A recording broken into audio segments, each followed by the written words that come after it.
9 എന്ന അക്കം 8 എന്ന അക്കത്തിന് ഒരിക്കലും ഒരു അടി അടിച്ചു. 9 8നെ തല്ലി. അപ്പൊ 8 ചോദിച്ചു, എന്തിനാണ് നീ എന്നെ തല്ലിയത്? അപ്പൊ 9 പറഞ്ഞു, ഞാൻ നിന്നെക്കാ വലിയവനാണ്.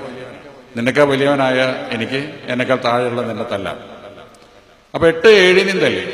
7 6നെയും, 6 5നെയും, 5 4നെയും, 4 3നെയും, 3 2നെയും, 2 1നെയും തല്ലി.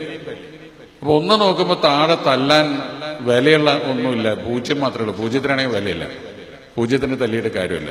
അപ്പൊ 1 വിചാരിച്ചു, ദുർബലനായ ഈ 0-ത്തിനെ എന്നോട് ചേർത്ത് നിർത്തിയേക്കാം എന്ന് വിചാരിച്ചപ്പോ അത് 1ഉം 0 ചേർന്നപ്പോ 10ആയി മാറുകയും അതിന്റെ വില ഏറ്റവും കൂടുതൽ ഉയരുകയും ചെയ്തു.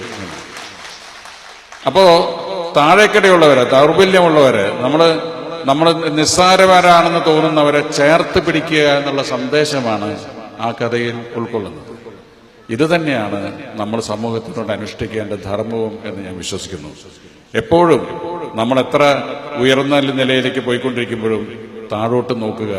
നമ്മളെക്കാൾ ചെറിയവരെ, നമ്മളെക്കാൾ താഴ്ന്നവരെ, നമ്മളെക്കാൾ കഷ്ടത അനുഭവിക്കുന്നവരെ നമ്മളോട് ചേർത്ത് നിർത്തുക.